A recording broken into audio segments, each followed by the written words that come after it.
ونعوذ بالله من شرور أنفسنا ومن سيئات أعمالنا من يهده الله فلا مضل له ومن يضلل فلا هادي له وأشهد أن لا إله إلا الله وحده لا شريك له وأشهد أن محمدا عبده ورسوله من يطع الله ورسوله فقد رشد واهتدى ومن يعص الله ورسوله فقد ضل وغوى أما بعد فإن خير الحديث كتاب الله وخير الهدي هدي محمد صلى الله عليه وسلم وشر الأمور محدثاتها وكل محدثة بدعة وكل بدعة ضلالة وكل ضلالة في النار. أعوذ بالله من الشيطان الرجيم. بسم الله الرحمن الرحيم. والسابقون الأولون من المهاجرين والأنصار والذين اتبعوهم بإحسان رضي الله عنهم ورضوا عنه.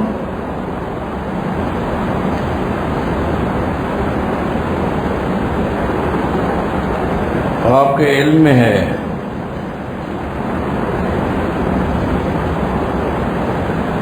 کہ عشرہ مبشرہ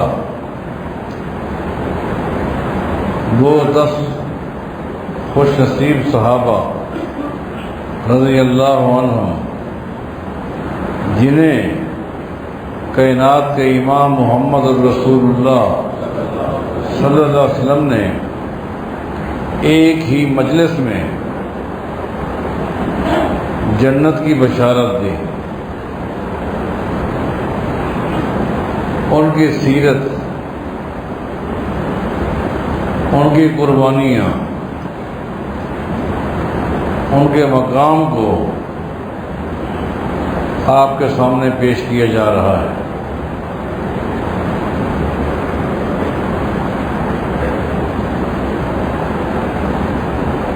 اہل بیت کے مقام کو آپ کے سامنے پیش کیا.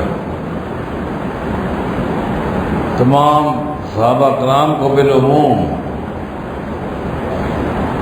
اور اب خلفائے راشدین اور اس کے ساتھ ہی ساتھ عشرہ مبشرہ، ان تمام کے سیرتوں کو بیان کرنے کا جو مقصود ہے، ایک تو یہ ہے صحابہ کرام کے ساتھ محبت، ان پر ایمان. یہ اہل ایمان کے ایمان کا ایک حصہ ہے، کیونکہ پوری شریعت کے راوی صحابہ کرام ہیں.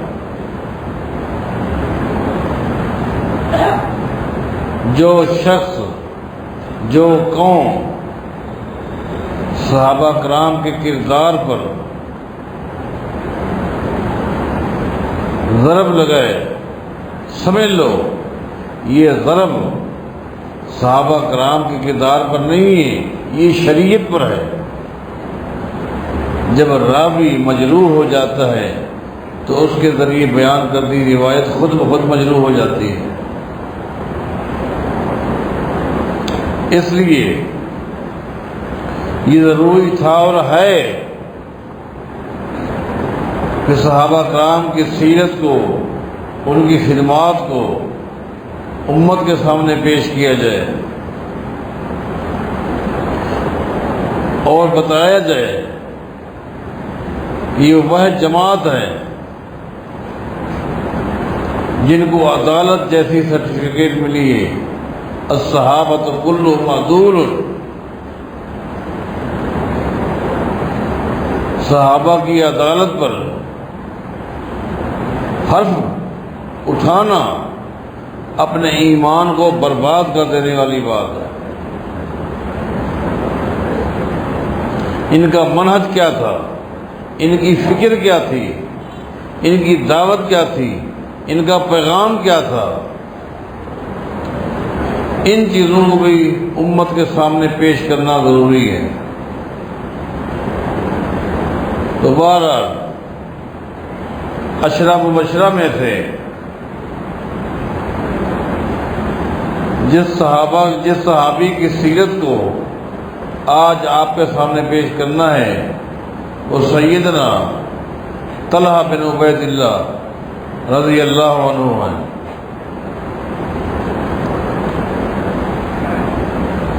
سیدنا طلحہ رضی اللہ تعالیٰ عنہ کی سیرت کو بیان کرنے کے لیے، ان کے مقام کو، ان کی فضیلت کو بیان کرنے کے لیے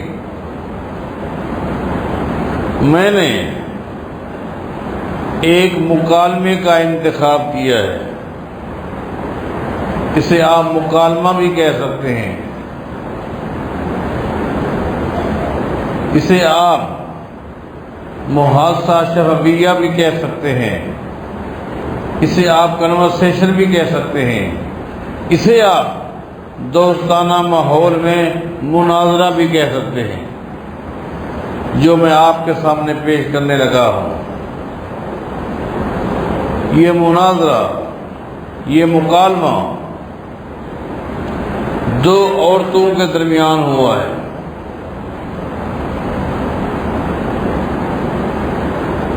ان دو عورتوں میں سے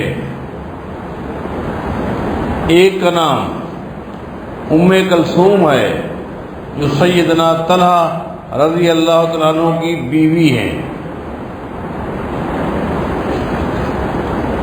اور دوسری عورت کا نام عائشہ ہے، جو سیدنا طلحہ رضی اللہ تعالیٰ عنہ کی بیٹی ہے۔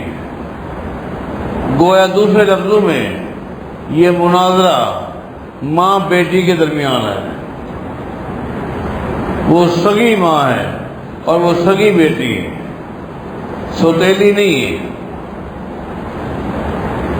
ماں بیٹی کے درمیان ایک مناظرہ ہے،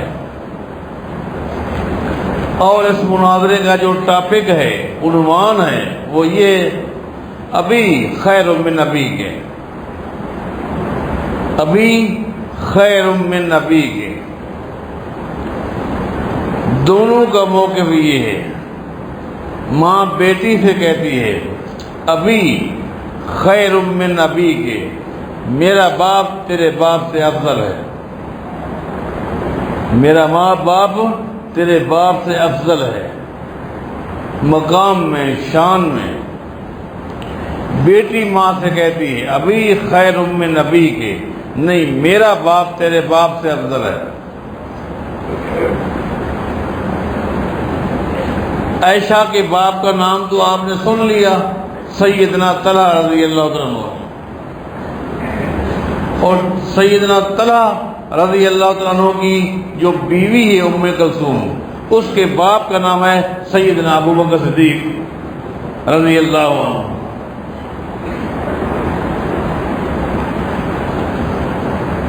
دلائل سے پہلے ان دونوں نے بطور جج کے، بطور ثالث کے جس ہستی کا انتخاب کیا وہ ہے سیدہ ام المؤمنین عائشہ رضی اللہ تعالیٰ عنہ۔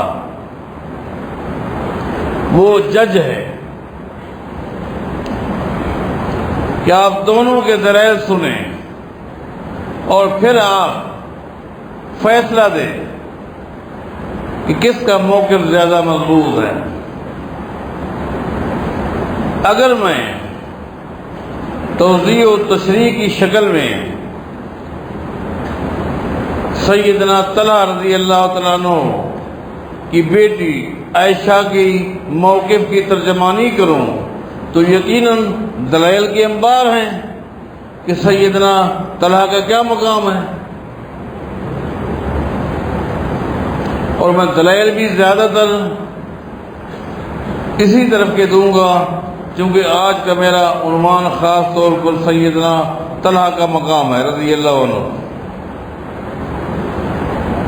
کہ دیکھیں سیدنا طلحہ رضی اللہ تعالیٰ عنہ کا یہ مقام کوئی کم ہے کہ حدیث میں آتا ہے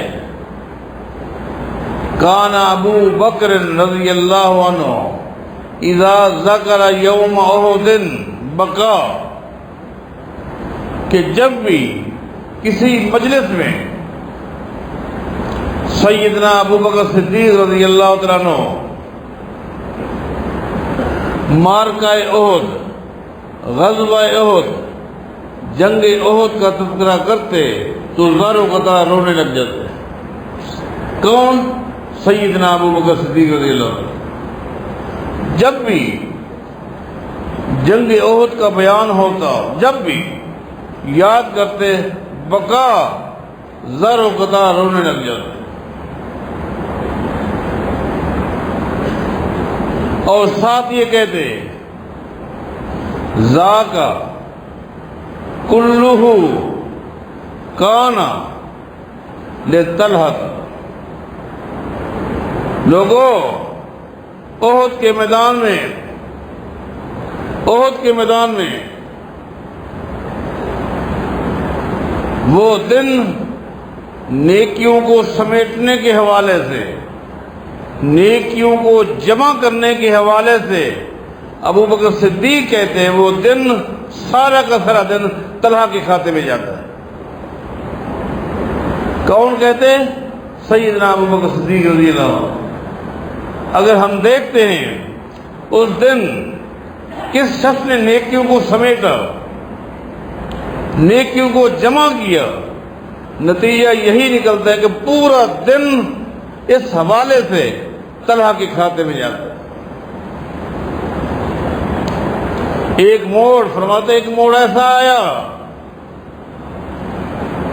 جنگ احد میں، ایک موڑ ایسا آیا کہ کائنات کے امام محمد الرسول اللہ صلی اللہ علیہ وسلم اکیلے کھڑے تھے اور آپ کے آگے ڈھال کی شکل میں اکیلے کھڑے تھے سیدنا طلحہ رضی اللہ عنہ،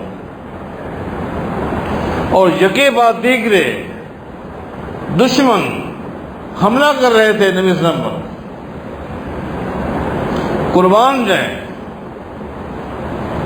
ایسا دفاع کیا طلحہ نے، ایسی ڈھال بنے کہ 11 ترتیب کے ساتھ 11 آنے والے کافروں کو پسپا ہو کر واپس جانا پڑا۔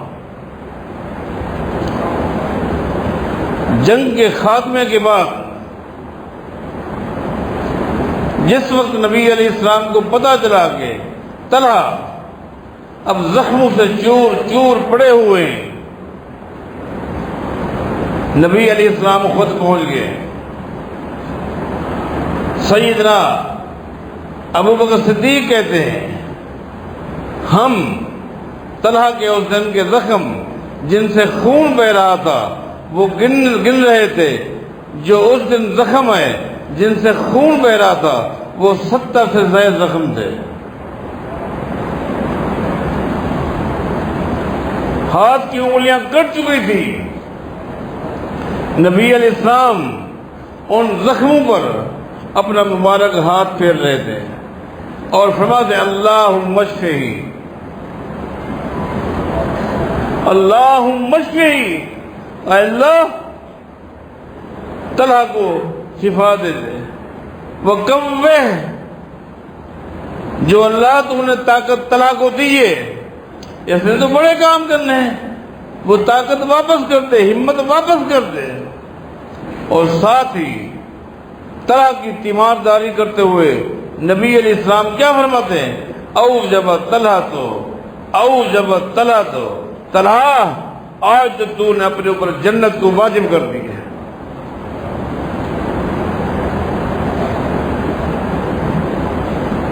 صحابہ کہتے ہیں آج پورا دن طلحہ تیرے کھاتے میں گیا ہے، یہ کوئی مقام کم ہے؟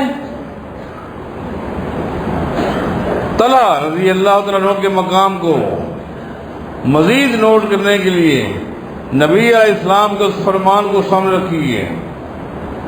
آپ نے فرمایا تھا لوگوں من سرہ ان ينظر الى شہید یمشی علی رجلیہ فلینظر الى طلحۃ بن عبید اللہ۔ لوگوں، زمین کی پشت پر اگر کسی نے کسی شہید کو چلتے ہوئے دیکھنا ہو تو طلحہ کو دیکھ۔ اس سے بڑھ کر ایک اور حدیث سنیے، یہ دلائل ہے سیدنا طلحہ کے مقام کے بارے، فضیلت کے بارے، شان کے بارے، عظمت کے بارے۔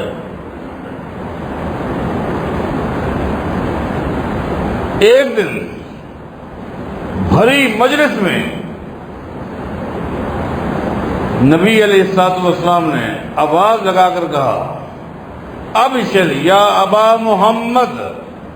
ابو محمد کنیت ہے طلحہ کی رضی اللہ عنہ، ابو محمد۔ ابشر یا ابا محمد، اے طلحہ، آج خاص طور پر تیرے لیے آسمان سے 3 بشارتیں آئی ہیں، 3 بشارتیں۔ اے طلحہ، آج تیرے لیے 3 خوشخبریاں ہیں، 3 خوشخبریاں۔ بڑی مجلس میں ابو بکر صدیق بھی موجود ہیں، عمر بن خطاب بھی موجود ہیں، عثمان بن عفان بھی موجود ہیں، علی مرتضیٰ بھی موجود ہیں۔ یہ ایک اعزاز ہے، اعزاز ہے۔ میں کہا کرتا ہوں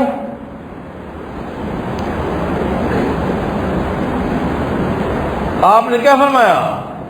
طلحہ، تیرے لیے 3 بشارتیں آئی ہیں، 3۔ پہلی بشارت کیا ہے؟ ان اللہ قد غفر لک ما تقدم من ذنبک۔ پہلی بشارت یہ تیرے لیے کہ جس دن تو پیدا ہوا اس دن سے لے کر آج تک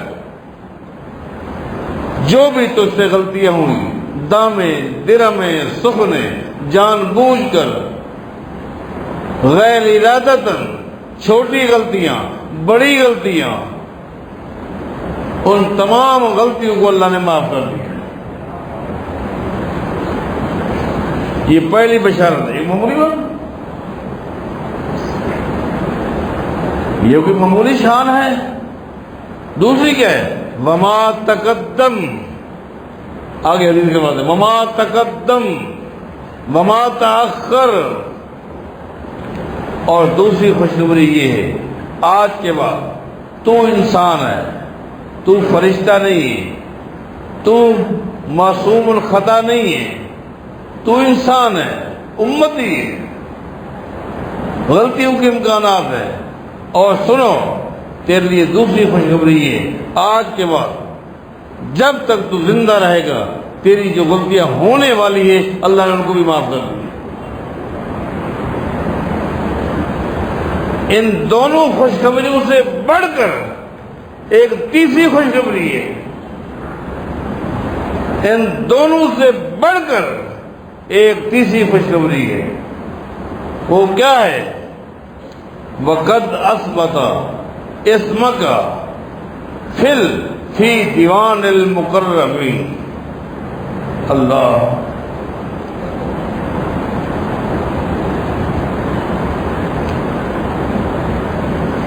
وَقَدْ أَثْبَتَ اسْمَكَ فِي دیوان المقربین۔ دیوان المقربین جانتے ہو؟ اللہ تعالیٰ کے پاس اللہ کا ایک رجسٹر ہے، رجسٹر، دیوان۔ اس دیوان میں، اس رجسٹر میں جو تحریر ہے وہ تحریر بھی صرف رب اللہ تعالیٰ کی۔ وہ رجسٹر بھی رب کے پاس ہے، اس کے اندر جو کچھ تحریر ہے وہ تحریر بھی اللہ تعالیٰ کی ہے۔ اس رجسٹر میں کیا ہے اس کا علم بھی اللہ کے علاوہ کسی کو نہیں ہے، نہ کسی فرشتے کو ہے، نہ کسی نبی کو ہے۔ ہاں، اللہ تعالیٰ اگر اپنی وحی کے ذریعے اس رجسٹر کی کوئی بات کسی نبی کو بتانا چاہے تو وحی کے ذریعے بتاتا ہے. اے طلحہ اس رجسٹر میں ہے کیا تجھے پتا ہے؟ طلحہ بیٹھے، صحابہ بیٹھے. فرمایا کہ اس رجسٹر میں اور کچھ بھی نہیں، کچھ بھی نہیں.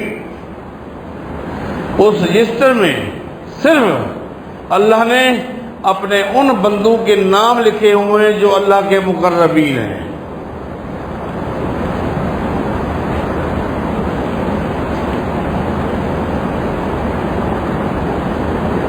جو اللہ کے مقربین بندے ہیں. کہتے ہیں یہ میرا بہت قریبی ہے، مقرب، یہ اس کے ساتھ میرا بڑا گہرا معاملہ ہے. قریبی اللہ تعالیٰ جن کو اپنا قریبی سمجھتا ہے، جن کو اپنا قریبی سمجھتا ہے، وہ اللہ کے مقربین ہیں. ان مقربین کے نام اللہ نے اپنے رجسٹر میں لکھے ہوئے ہیں. طلحہ تجھے مبارک ہو، اس رجسٹر میں تیرا نام بھی موجود ہے.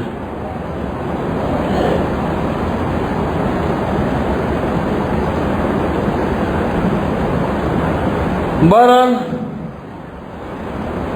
سیدنا طلحہ رضی اللہ تعالیٰ عنہ کے فضائل کے لیے احادیث ہیں، دلائل ہیں کہ ان کا ایک مقام ہے، ان کی ایک شان ہے. اگر ہم اس مناظرے کے دوسرے فریق کی طرف جاتے ہیں، ام کلثوم کے والد کی طرف، جو کہ سیدنا ابو بکر صدیق ہے رضی اللہ عنہ، میں سمجھتا ہوں اکثر ان کے مقام کو، ان کی شان کو، ان کی عظمت کو آپ سنتے رہتے ہیں. یہ کوئی مقام کم ہے؟ یہ کوئی مقام کم ہے کہ نبی علیہ الصلوۃ والسلام میں ابو بکر رضی اللہ عنہ کاش تھوڑی دیر پہلے تو آ جاتا، کاش کہ آج تھوڑی دیر پہلے تو آ جاتا. آج اللہ تعالیٰ نے پوری جنت کو میرے سامنے کر دیا. جنت کے 8 دروازے میرے سامنے تھے. تھوڑی دیر پہلے تو آ جاتا تو یہ جنت اور جنت کے 8 دروازے بھی تجھے دیکھ دیتے. ابو بکر صدیق رضی اللہ عنہ نے عرض کیا دیر ہو گئی، اس سعادت سے محروم ہو گیا. لیکن ایک سوال ہے، قیامت کے دن جس شخص نے بھی جنت میں جانا ہے وہ کسی ایک دروازے سے جائے گا. بھئی مہمان آتے ہیں، 2-4 دروازے ہوتے ہیں، وہ کسی ایک دروازے سے جائے گا. لیکن کیا آپ کی امت میں کوئی ایسا خوش نصیب بھی ہوگا جس کو قیامت کے دن 8 دروازوں سے آواز لگے آپ یہاں سے آ جائیں؟ بعض مہمان ایسے ہوتے ہیں ان کو ہر دروازے سے آواز لگتی ہے آپ یہاں سے آ جائیں، آپ یہاں سے آ جائیں. وہ آتا تو کسی ایک دروازے سے. کوئی ہوگا؟ نبی علیہ السلام نے فرمایا انا ارجو ان تکون منہ. بلکہ ایک حدیث میں آتے اول، اے ابو بکر مجھے یقین ہے، میں یقین سے کہتا ہوں کل قیامت دن میری امت میں سے جس شخص کو سب سے پہلے ان 8 دروازوں سے آواز لگے گی ابو بکر وہ تو ہے.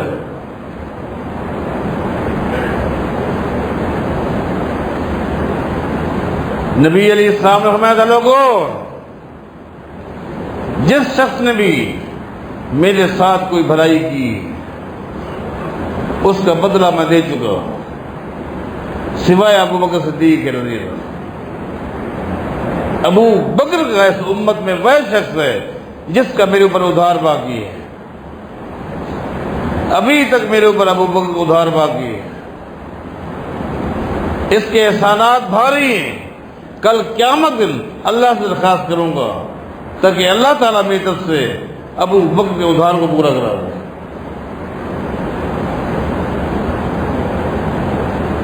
باتیں اور بہت ساری ہیں، جتنا مختصر کر رہا ہوں اتنا ہی تیزی کے ساتھ گھڑی آگے جا رہی ہے۔ سیدہ عائشہ ام المومنین سید عائشہ رضی اللہ تعالیٰ عنہ کافی دیر تک بیٹھی، دونوں کے دلائل توجہ کے ساتھ غور کے ساتھ سنتی رہی۔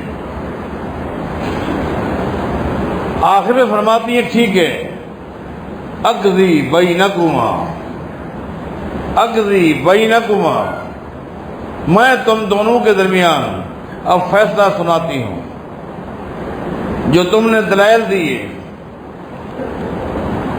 اپنے اپنے موقف کو مضبوط کرنے کے لیے، جو تم نے دلائل دیے، اقضی بینکما، میں تم دونوں کا فیصلہ کرتی ہوں۔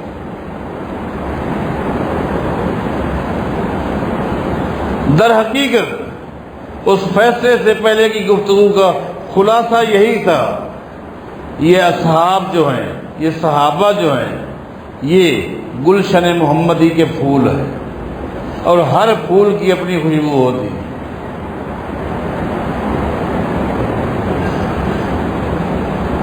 فرمایا عائشہ توجہ سے سن، جہاں تک معاملہ ام کلثوم کے باپ کا ہے، جو میرا بھی باپ ہے، ابو بکر صدیق رضی اللہ عنہ،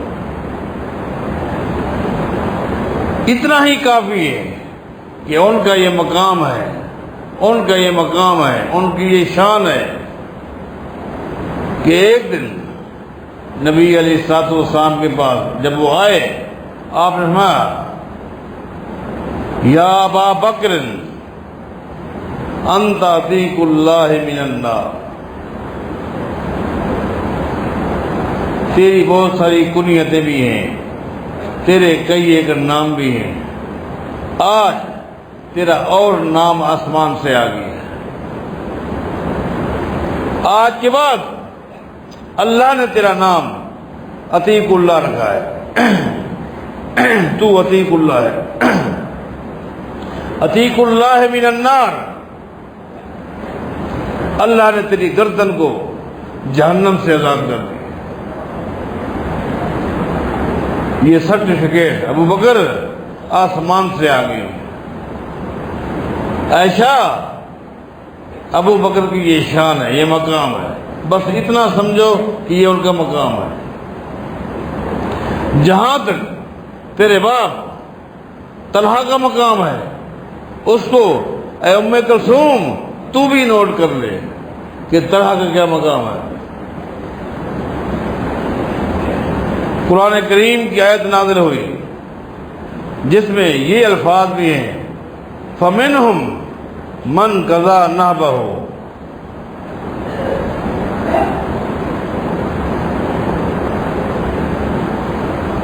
فَمِنْهُمْ مَنْ قَضَى نَحْبَهُ،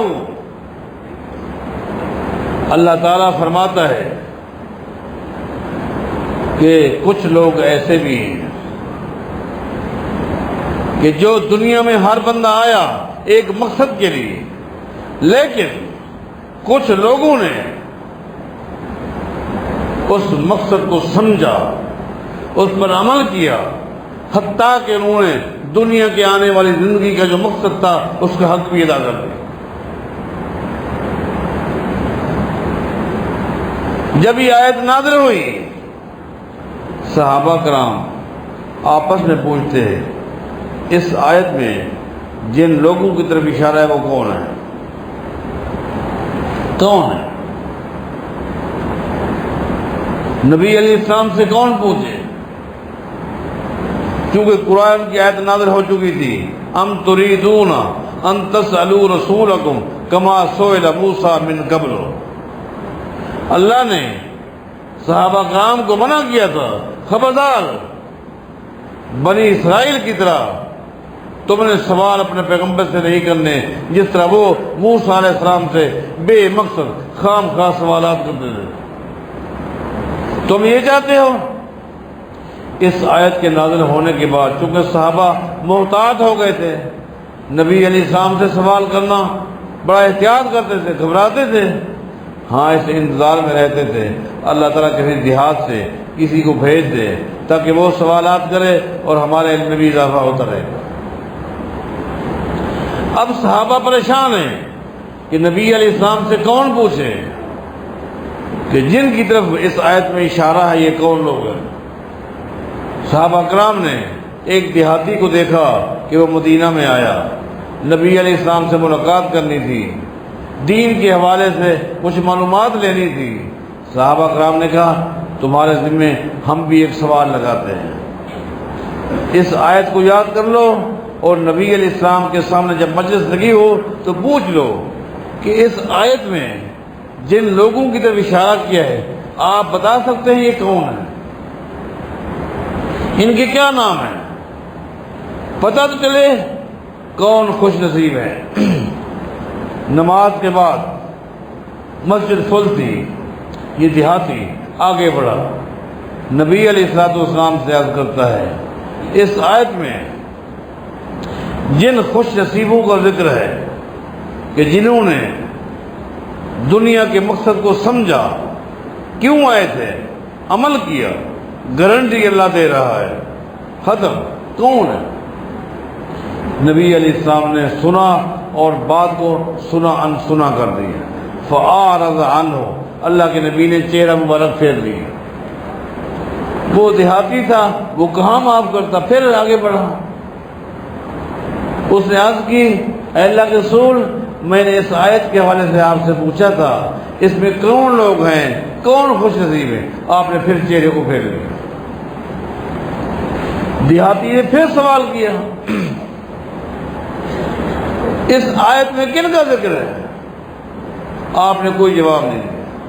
دیہاتی سمجھ گیا کہ یہ سوال مجھے نہیں کرنا چاہیے تھا، وہ اٹھ کر پیچھے بیٹھ گیا، پچھلی صفوں میں جا کر بیٹھا ہی تھا، اتنے میں دیش سے آنے والا ایک صحابی مسجد میں داخل ہوا۔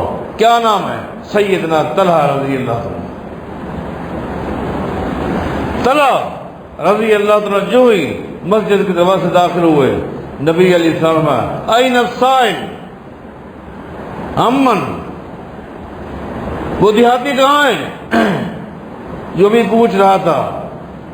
کھڑا ہو گیا دیہاتی، انا یا رسول اللہ، رسول میں تھا۔ فرمایا اس آیت میں جن خوش نصیبوں کا ذکر ہے ان میں سے ایک یہ ہے جو ابھی آ رہا ہے،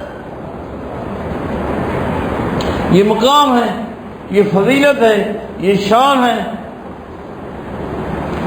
بہرحال سیدنا طلحہ رضی اللہ تعالیٰ عنہ کا ایک مقام ہے، ایک شان ہے، ایک عظمت ہے، جتنا ہی بیان کیا جائے اتنا ہی کم ہے۔